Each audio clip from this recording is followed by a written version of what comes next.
Hi guys, leftists decided to cancel children's books of Dr Seuss because of images of racism.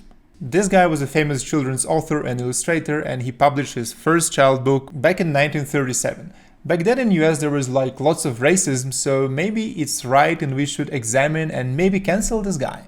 I don't know much about children's book, but I love to examine neo-Marxism. So let's do this together. Luckily, you can still find all those books on YouTube in form of audiobooks. So, there are 6 books which are racist and no longer be published. The first book, and to think that I saw it on Mulberry Street. With this one, we have a very clear explanation why it was banned. Because of image of Chinese guy eating with chopsticks. Apparently, chopsticks are not okay in woke society. I've been to China and I would tell you 99% people over there eating chopsticks. And in Europe, 99% of the people eating with fork. What if you picture some European with fork? Would it be a racism? Really? And am I allowed to ask for chopsticks next time I'm in a Chinese restaurant? So here's the problematic piece of the picture. But if you look at the whole 2 pages, you can see completely different pictures. And you actually can see lots of crazy white guys with some crazy stereotypes. Look at this guy, some magician with some rabbits. Isn't it a stereotype? The guy with big bird, isn't it a stereotype about some people? What about a bunch of these capitalists on the top depicted in a very anti-capitalist way? I don't like it. Let's move to the next book, If I Ran the Zoo.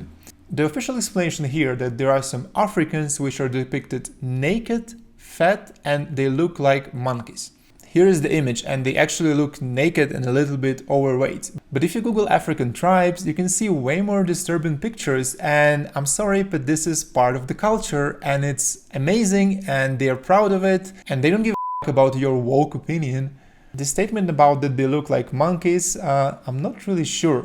The problem is that all humans of all races looks like monkey, because monkeys are the set of animals which are genetically closest to the human.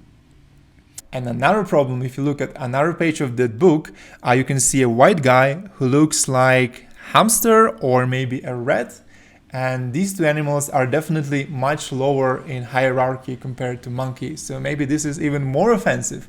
Now my favorite page. This is Russian. And he looks like gorilla. Am I offended? Not really. Actually, I'm kind of astonished that people back in 30s or maybe 50s were imagining Russians in that kind of a strange, very non-typical way. And I think historically this is an image of Caucasian Highlanders, which is has nothing in common with Russians, but I like it. Another picture from that book is clearly a horny Turkish guy. He looks like a bird in this picture. So is it all about racism, or maybe author wanted to say that animals look like humans and humans look like animals and we live in an amazing magical world? Next one, McElligot's Pool. Here there is no official explanation of the ban, so we have to guess where is the offensive stuff. The only thing I managed to find is that picture, and here we have a guy in some Eskimo suit, and then you have fish which has the same Eskimo suit, and I'm not sure that dressing up a fish in some national suit is really offensive. I think the real problem here is the word Eskimo. So apparently Eskimo is an offensive word in Canada. And according to Wikipedia, it's offensive because it's popularly perceived as eaters of raw meat in Algonquian languages. And linguists completely discredited this theory, and they have a consensus that this term actually comes from Anuayum language, meaning a person who laces a snowshoe. But who cares about science? Imagine if one day leftists decided that woman actually comes from want and man. And this word needs to be cancelled, despite the official linguist position is that woman comes from wife of man. You can't do anything. Next book on Beyond Zebra. Here again, we don't know where is the racism, so we have to guess. So I found this image of a guy whose name is Nazim of Bazim. Nazim sounds Arabic and Bazim seems to be a fake city, so this is a clear example of anti-Muslim propaganda. And on the next page, you can find this Scottish guy, and you can see all these stereotypes against Scottish people are present in here. But I don't think it's racism because he's white. Next book, Scramble X Super. It's getting harder and harder for me to understand where is the racism, but I found this picture, and you have some guys who looks like Eskimos, and they are trying to pick up some eggs from exotic bird. There is no mentioning of the word Eskimo, so I don't really know why it's racism. There is also another picture of Turkish guy running away from birds, and maybe because he's dressed in a very traditional way, this is not okay according to the left, because everyone needs to be dressed in a woke t-shirt and having blue hair. The last book, and it's the hardest, it's called The Cat Squeezer. Maybe this pink elephant has too much of Indian culture in it, or perhaps here you have mentioning of Japanese eating with chopsticks and Italians eating macaroni. But probably here I found the real cause why this book is banned. They are exploiting the most disgusting and the most miserable stereotype that in Ireland you can buy rainbows.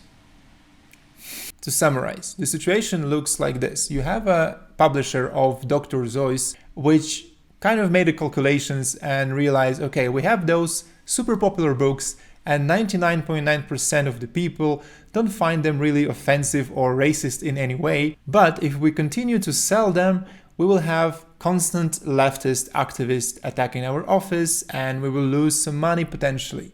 So they decided to self-censorship themselves.